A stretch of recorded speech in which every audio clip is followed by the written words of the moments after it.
Would everyone please welcome David Nickles? Thank you. So originally I'd planned a bit more of a boring sort of basics of glass and introduction to the material and working it and all of that fun stuff. But as I was talking with folks yesterday and going through some of the pictures I had access to, I thought it would be a lot more fun to, rather than giving sort of a stilted line-by-line history of American pipe making, to sort of let the picture speak. I'm going to give some narration throughout. And really, I guess, if you have any questions about anything as we're going along, please feel free to raise those questions. I'm going to talk about some techniques and the way that styles have changed over the years.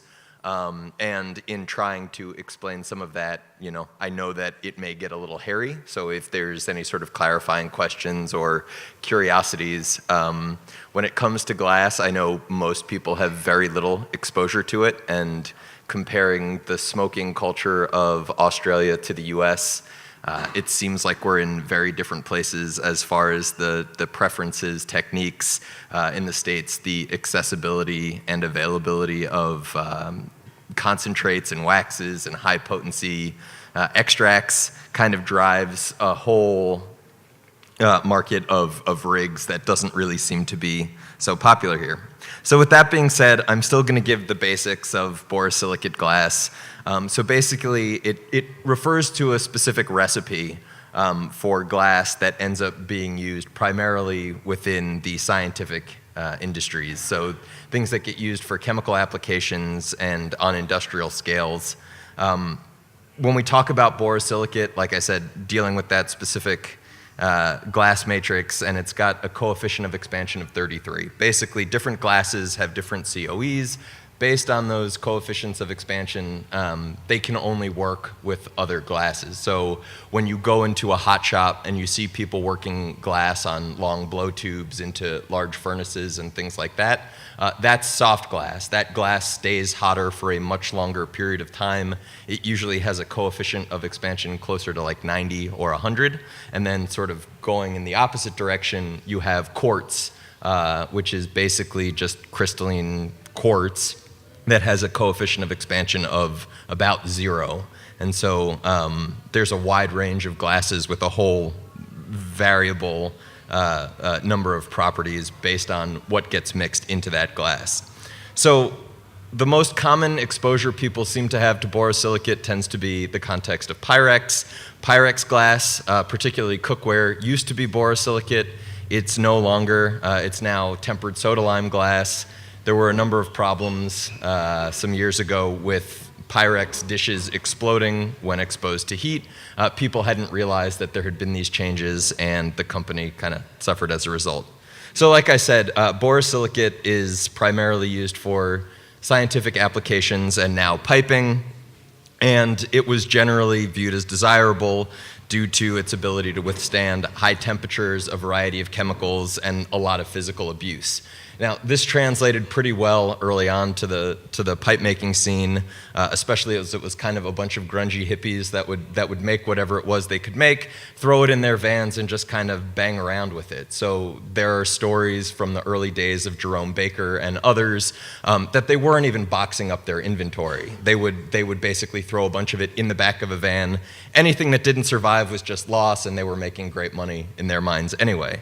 Similarly, on the Grateful Dead lot and other outdoor concert venues, pipe makers would usually bang their pipes together in order to sort of create a commotion, attract people's attention, and you know, it sort of created a lot of myths, some of which still exist today as far as sales pitches that get made to store owners and what have you, the myth of triple blown glass, and all sorts of other terms that don't really mean anything, but still end up being played out.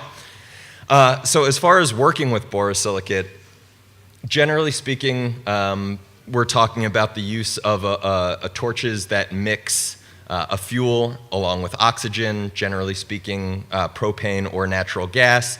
Some applications, like if you're working quartz, you might use hydrogen. It burns a lot hotter. It also is rather dangerous compared to propane or natural gas. When thinking about heat as far as the way glass holds onto it, rather than just thinking about it as temperature, you should think about it as the glass expanding and contracting at the molecular level. So this raises the issue of annealing. If you've ever seen somebody work glass, you probably notice they stick their pieces into a kiln. People frequently ask whether that's actually cooling the glass or heating the glass or what it's doing. And essentially what it does is it holds at a constant temperature. So for borosilicate, the annealing temperature is 1,050 degrees Fahrenheit, and the strain temperature is 950 degrees Fahrenheit. So if you imagine a piece of glass that you're getting hot at different points, those different points are expanding and contracting at different rates. After you've finished heating them, there's tension in the glass as those parts pull on each other. Now, the thicker your glass is, the more tension it can hold, and it will cool at different rates. So if you think about heating a large marble from the outside to the inside, it's going to take a good amount of time for that heat to permeate, and as it cools off, the center of that is going to cool a lot slower than the outside. So depending on the thickness of a piece, it will require different amounts of time in the kiln. Assuming that you anneal a piece properly, when you're completely done with your project, assuming all of your seals are good, everything has been brought up to annealing temperature and then slowly ramped down in the kiln. Basically what you're doing is getting everything up to a nice even temperature and then cooling it off slow enough that all of that strain is able to be released at the same time, or over the duration as it cools. So this is actually an example of a glass disc. There's a centerpiece that you can kind of make out that was sealed directly to that flat disc. And you can see what you're seeing in that multicolored image are the strain lines based on how things heated up, how things cooled, and you're literally looking at that glass straining against itself. The picture on the right is after a full annealing cycle, and this image, or these images, are taken via a polariscope, which is basically just two polarized screens with light moving through it, and it's able to show the strain in the glass.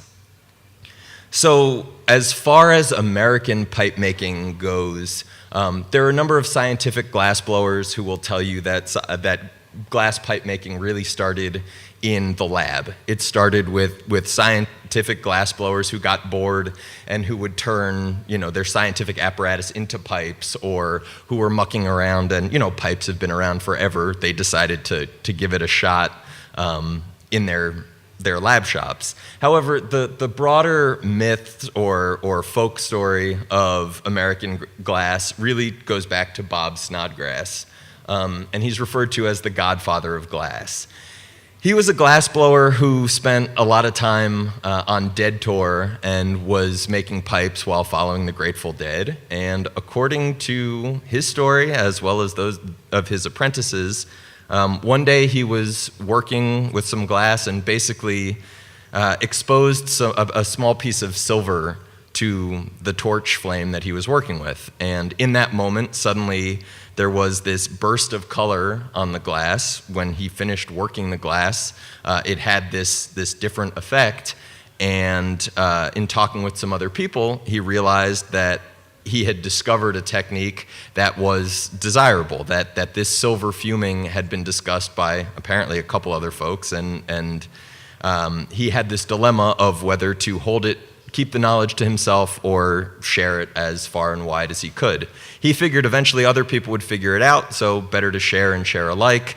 And he started making these skull head pipes and bubblers, and really pushed fuming and started sharing fuming and pipe making with as many people as he could.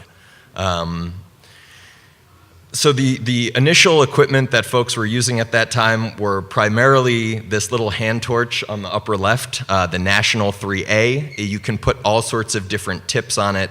The guy in the center at the top is he's mounted that torch to the bench, and he's going ahead and just working with a very small tip. Around the same time that Snodgrass was taking on apprentices, there were a few folks who were going to the scientific glassblowing program up in Salem Community College in New Jersey, and they introduced these degenerates to the Carlisle CC. That's the torch that you see on the right and at the bottom. And basically, nobody that was making pipes at the time had really ever encountered these sorts of torches, and suddenly it started opening up entirely new ideas as far as the size and scale and complexity of pieces that could be worked. So here's a look at a few different styles of fuming. This is using, most of the multicolored stuff is a combination of gold and silver fume. Most of the styles that are here are things that do trace back sort of to the earlier days of pipe making. Simpler styles that you can probably still find, and they'll be quite cheap. But there was a point at which the vast majority of American glass looked like what you see here. In addition to the silver and gold fume, starting early on, there was a very limited color palette. Glass color is essentially created by mixing metal oxides with glass, and depending on the types of metal you mix and what ratios they're done in, it can really change the coefficient of expansion, so you can wind up with glass that no longer works as borosilicate or as you would expect it to. Some colored glass is a lot stiffer as a result of the metal oxides in it, and so the application of color can be wildly variable depending on who's made the color and the quality control and the type of color it is. One of the other earlier common styles was the use of frit. Frit is essentially these little tiny particulates of glass ranging from maybe powder or sand up to much larger chunks. And so pretty much you would apply that material to the inside of a glass tube, melt it in. The frit eventually goes, sort of molten and makes a nice seal onto the inside, and you get this color application where you can do twists, you can do color gradients. At this point, the sort of sculpted character in there is a bit of a rarity. You usually don't see a whole lot of more time-consuming work done with frit, just because at this point it doesn't command as high a price as some of the straight color sculpted work. That being said, there was a point where you were pretty much likely to come across straight color, frit, and fumed pieces as pretty much the entirety of the American glass market. As I'd mentioned before, there were a few different bong companies that were essentially just throwing their inventory into trucks and driving around with that. Perhaps the most notorious of these was a company called Jerome Baker. Eventually, they got their act together and started boxing their inventory and actually sort of set the standard for what production bong shops could look like in the States. Created a couple of sort of bread and butter techniques that you can see here, both in their designs and those of Tommy Chong. And really that kind of dominated the American bong market early on. Now, in about 2003, John Ashcroft and the American government decided to crack down on pipe makers. They executed an operation called Pipe Dreams. They raided a number of head shops. They shut down a number of businesses. They went after Tommy Chong. They went after Jerome Baker Designs. They went after, there was a group of folks in the Pacific Northwest that were working for Ryan Turfs. And these were legitimate businesses that were filing taxes, that had,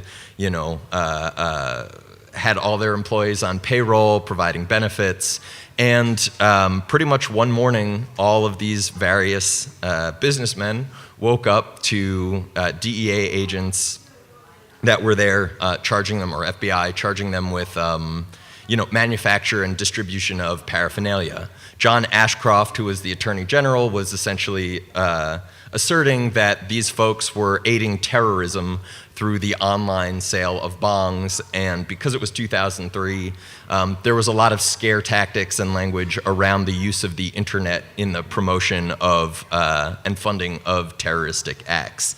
This piece on the right, where it says "War on Art," was you could call it a protest piece that was put together by Jason Lee, who's a very well-known American glass artist, as sort of commentary and pushback against pipe dreams. Part of the thing that happened with pipe dreams is that most American head shops found themselves unwilling or uninterested or unable to host these larger headpieces that they'd started collecting over, the years prior to that. So there were shops that had thousands of dollars in high-end glass that essentially figured they'd be unable to move them. So again, Jason Lee sort of making this really elaborate piece that he knew wasn't going to sell at the time. It was a very, I think, nice moment of art as commentary, particularly functional art as commentary. And around that time, a lot of the pipe makers were actually considering, and in many cases did, switch into making little knickknacks, ornaments for Christmas, little sort of anything you could think of as far as paperweights and marbles, pendants, really the kind of things you might find at a jewelry or trade show. So I'm not going to go too much into that. We'll stick more to the functional aspects. If you've ever come across pieces, line-worked pieces, I figured I could give a brief overview of how some of that is done. So the colored glass starts off in those cases as rods of color, which you can see on the upper left. And if you look just below those bundles of rods, you can see two clear pieces of glass with a bunch of rods under them. Now, essentially what happens is those rods get sleeved between two clear pieces of glass. A vacuum gets hooked up to one end, and the glass gets melted back so that you wind up with a tube that goes clear, color, clear, and essentially, as you can see both in the center pic and the ones on the right, that's what your finished line tubing looks like. So we would call that a vac stack, which is short for vacuum stack, because that's how it's done. The picture in the center bottom is of somebody on a lathe. A lathe is a machine that basically holds the glass and spins it for you, takes a hell of a lot of weight off your shoulders. And so somebody's hooked up a vacuum to that lathe or to the glass that's on the lathe and is in the process of sucking all of the air out of that vac stack. Now, once you have your vac stack tubing, you can use that, twist it up, change the axis of those balls. So you can see in that center picture, right, there are those various wigwag balls. Now, if you pop a hole in the middle of it, you can switch the orientation of that. So if you've ever seen reversals or wigwags or other funky twists and spirals and shapes on a piece, that's essentially where they're coming from, based on how you switch the orientation of that prep work. And then the vessel on the right, or the bong on the right, sort of gives a good sense of how those different sections can all be put together in a variety of configurations. And because you're starting with the line tubing, and because you're starting, you make the prep as you see fit, the ability to come up with different designs and styles and approaches is kind of only limited to what you can think of. So I'm going to go through a couple examples of some pieces that are made from tons of components, essentially like this. So these old school bubblers, at the moment, you're finding there's been a little bit of a resurgence of this in the American glass market as flour has kind of come back. However, these are pieces that I would say, were at their heyday probably a decade or maybe even a little bit more ago. And again, if you look at these, you can see the different components that come from the reversal balls, from the wigwags, from the different types of line tubing. And most of the heady pieces that exist or that were coming out around that time basically consisted of different folks, at times working collaborations, but utilizing a variety of different techniques in creating their prep work, and then combining those techniques in novel forms, trying to outcompete people who they maybe worked in a shop with or knew from their time in the glass scene. So really, I would say that glass has this history of friendly competition. As much as there's been sort of proprietary knowledge and trade secrets, sort of once you were behind the glass curtain early on, it really seemed like there was a lot of friendly competition that was driving the industry. Here are some more of the sort of complex pieces that were being made in the early 2000s. And one of the things that was fascinating about that period of time in American glass is that people just wanted bigger and bigger and bigger pieces.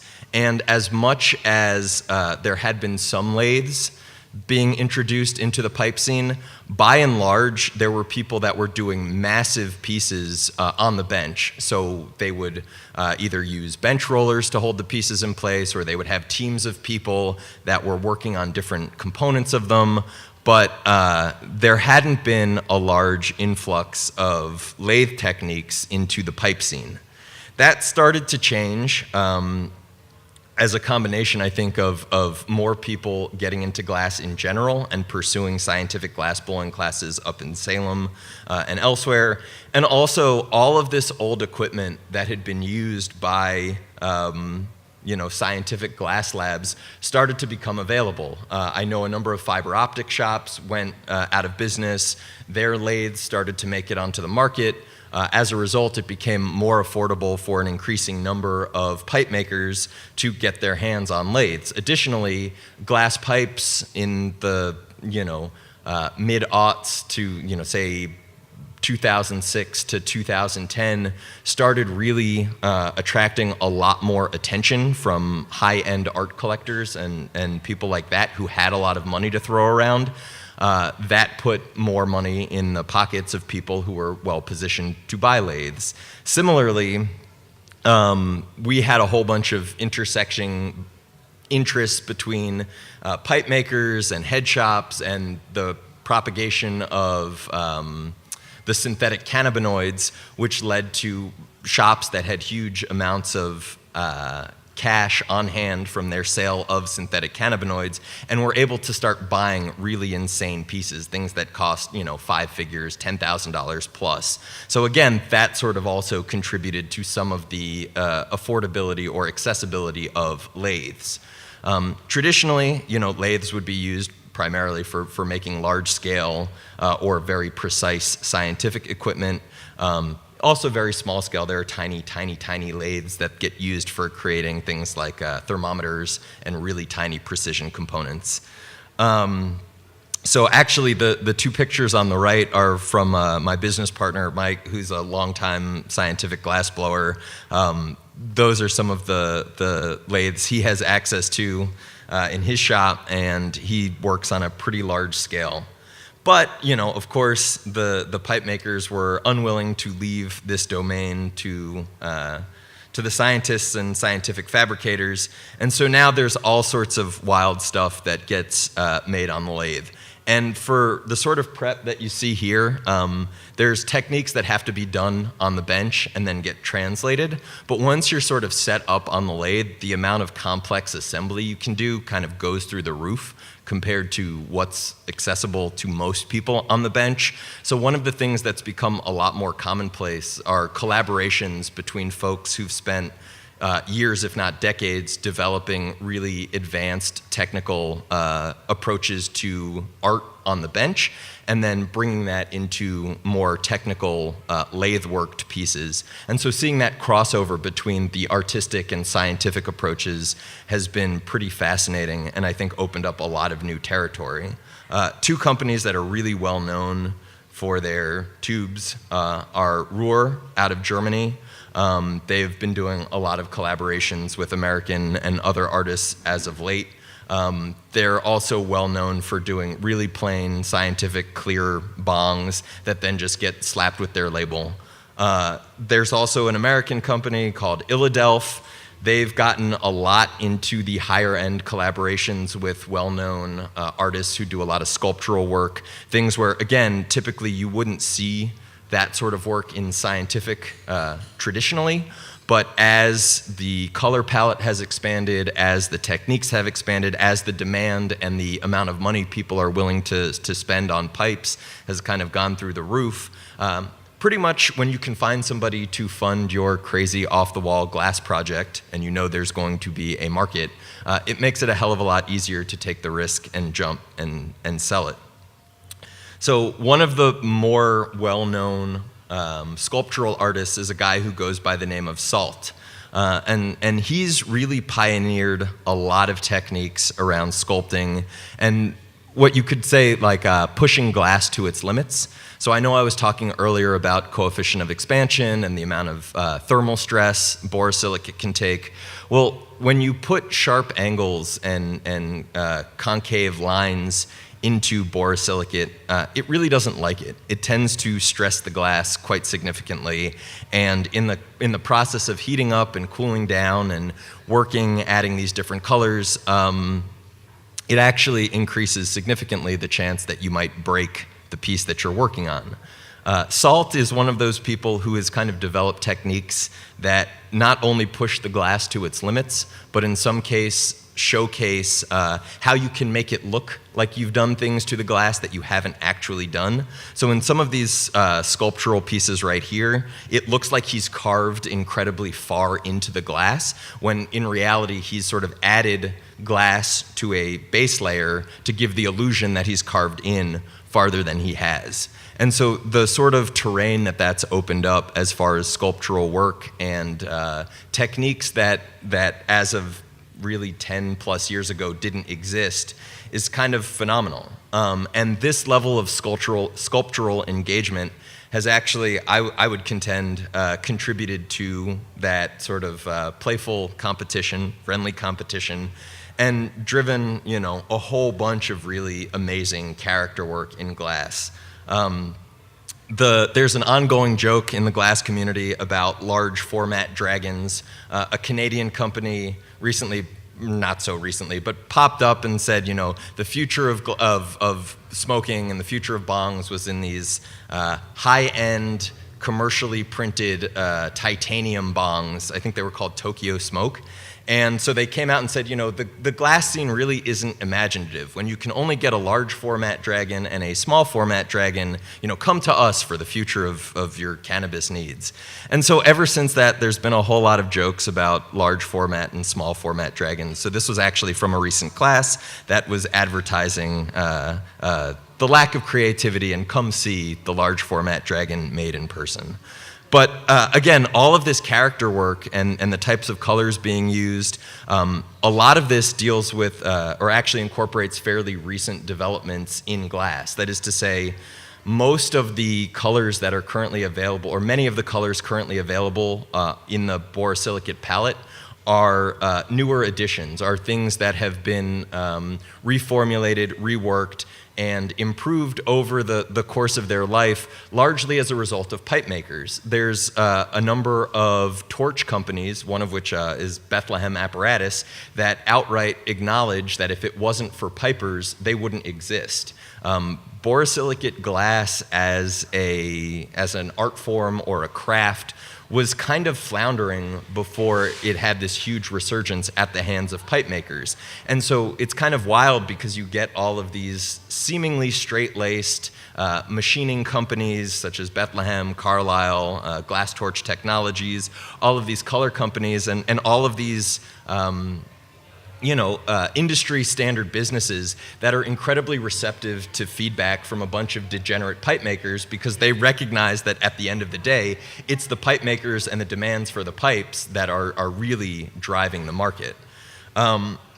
So recently there was a show, I think it was somewhere in New South Wales by a group of folks who were calling themselves the Amorphous Gallery.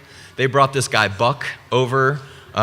He does really phenomenal work that is kind of unlike anything else as far as this type of creature, character, sculptural work. I don't know if any of those pieces are still here. It looked like a really incredible show. And I think Amorphous Gallery, like I said, is somewhere near Sydney, I believe. Their collection would definitely be worth checking out if anybody's in the area.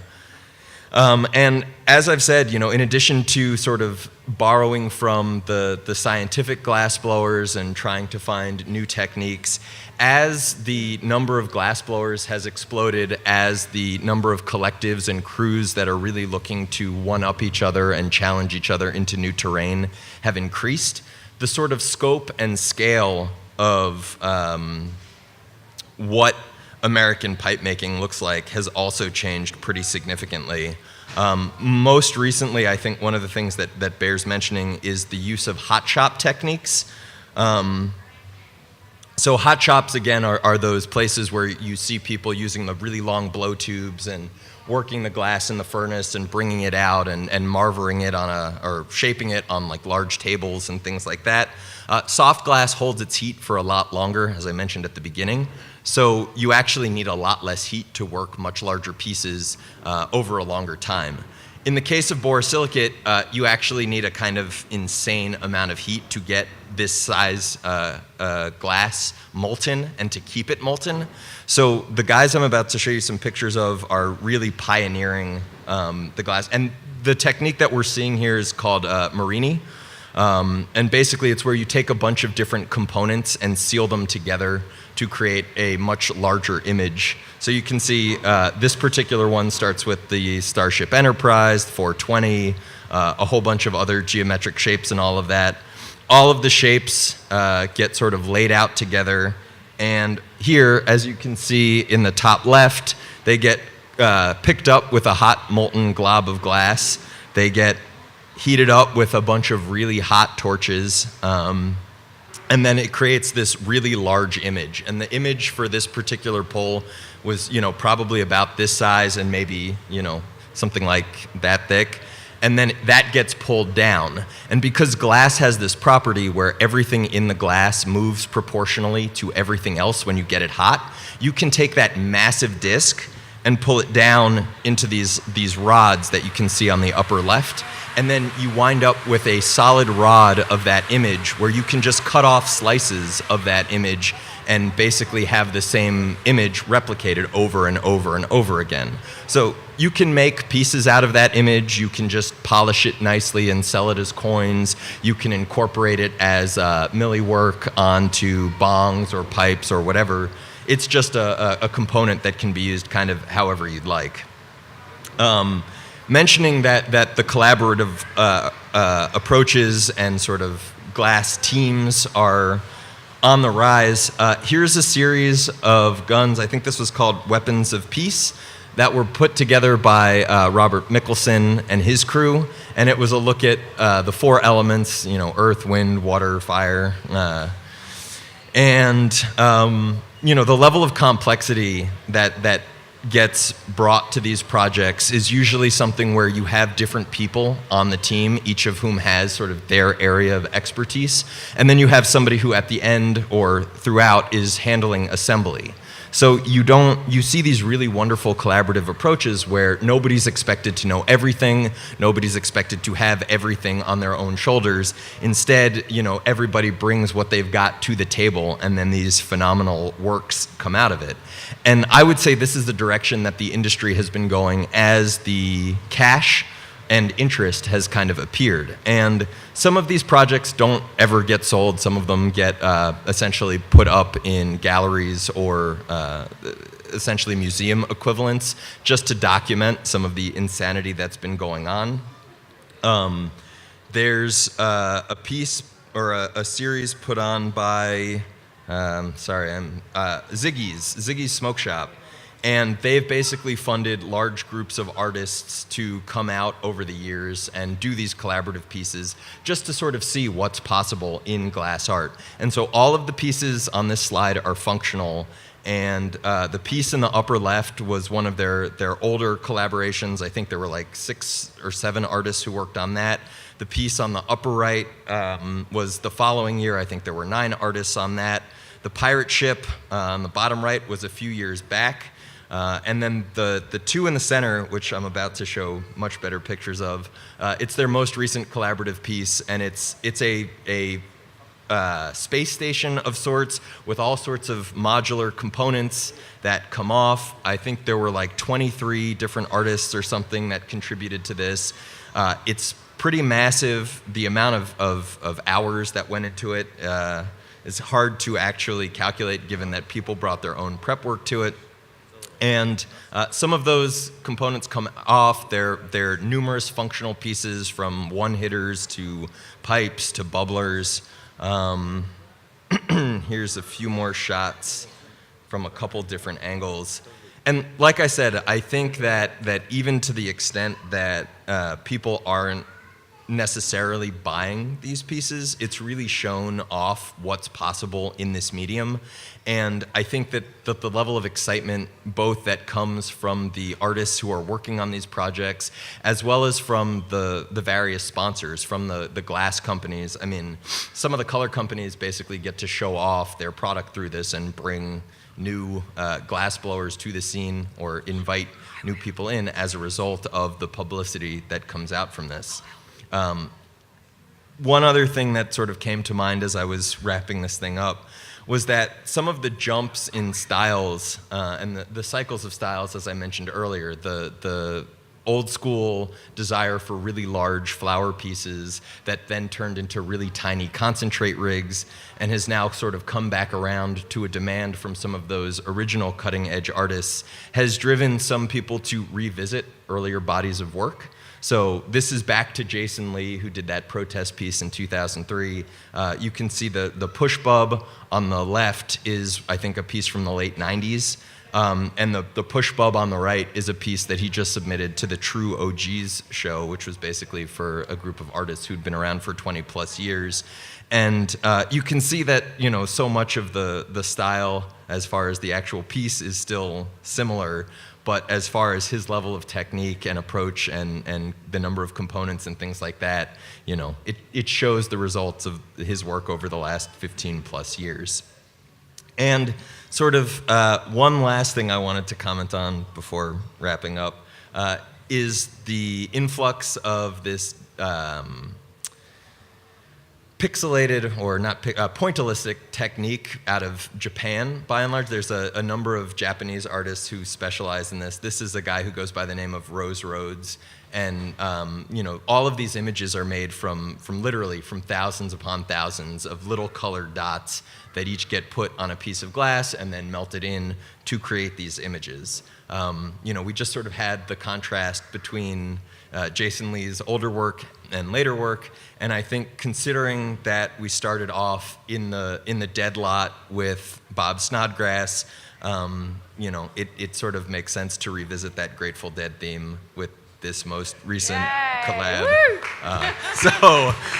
So yeah, so these are a couple shots of this really wild piece that was done as a collaboration between Mothership and also those Japanese artists who do all of the pointillism. I think it's being sold for like $200,000 or something absurd like that. So, you know, if you want a piece of glass in Grateful Dead history and have a little grow money lying around, you know, have at it. So yeah, that's just a little glimpse into American pipe making. Woo, thank you. Thank you, David. Woo. Thank you so much. Hey, I was going to say, if anyone's got any questions, we'll probably just have one, and if you want to chat to David after, because we've got another amazing artist here to talk straight away, and here's a question. David, you haven't mentioned any women doing glass blowing. Yes, you're absolutely correct. There are a bunch of really phenomenal women. Delene Peralta, Lace Face Glass. Delene literally blew the doors off of all of the competition in the late 90s. And not to say she's no longer relevant, she's still incredibly relevant to the field. Her work is, yeah, I absolutely flub that. I appreciate you pointing that out. Yeah, so particularly Laceface. I mean, she does these massive sculptures, and she and Deline and some of these other women were actually kind of instrumental to a lot of the bigger is better, the focus on the really large flower pieces and things like that. I also had some slides, I'm not sure where they went, of Yushin, who also does some larger stuff like that. I also had some stuff about hot shops, but I'm not sure where they went in the middle. But yes, I appreciate that. And women, both as far as the gender dynamics in glass, there have been problems in hot shops. As far as like, most people have heard of Dale Chihuly. A number of his gaffers have raised questions around the sort of gender dynamics in the hot shop. Similarly, across the landscape of Borosilicate, you find that it seems commonplace that women have to work, twice as hard, essentially throw down, incredibly badass work to get recognition, and even then still fall into a lot of the fucked up dynamics of patriarchy and dominant culture. So I appreciate you pointing out that I totally whiffed on that. Thank you. Hey, David, thank you so much. That is totally awesome. Thank you. And so thank you. Can we please give David a round of applause?